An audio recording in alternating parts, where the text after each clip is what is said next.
It's all too often said that there are no miracles performed these days.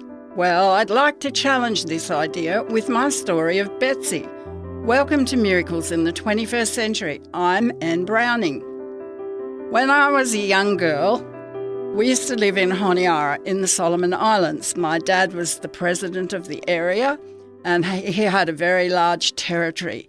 He had a mission ship and he used to go from place to place to visit people. But when he was home, every Sabbath, he used to take us kids and go and visit every patient in the hospital. So we'd go from bed to visit the patients, and he'd pray with those who were willing for him to pray with, and he'd encourage them, and we'd just go from bed to bed. That was our Sabbath afternoon activities.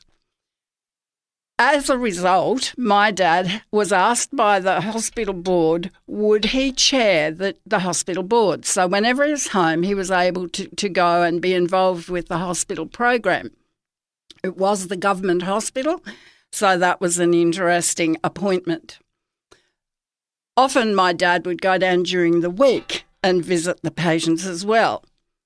And one day, as he was walking through the hospital, he came across a child laying on a bed, and this child was so enlarged and swollen, he said it was like looking at a watermelon on the bed with a couple of slits for the eyes. Her eyes were closed. Actually, at that time, Dad didn't know if it was a little boy or a little girl, and the mother was sitting by the bed, sobbing her eyes out, wondering just what was going to happen. And my dad went into the room and he said to the mother of this child, he said, "Tell me, what's happening?" And this mother said to my dad, "The staff have just come in to tell me that my little girl is not going to live much longer. Her kidneys have failed and she's dying, and they don't expect her to live the night." And this lady, we could tell, was a person from a very primitive area of the island of Malaita. So my dad said to her, he said, "Would you let me pray for your little girl?" And this lady was desperate, I guess, and she said, "Yes, please." So my dad prayed for this little girl, found out her name was Betsie, and he said, "I will see you later." So at that point, Dad went over to the matron and he said, "Tell me about Betsie. What's happening there?"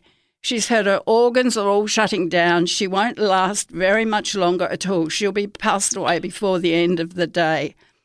She's only a little girl, but there's nothing more we can do for this little girl. My dad said, "Okay, thank you for that." And he got in his car and he went racing back to the mission station. So he called all the mission staff together. All of us were gathered together. And we all had this very earnest season of prayer for little Betsie. Nobody expected her to live, but we knew that we had a great big God that could do something.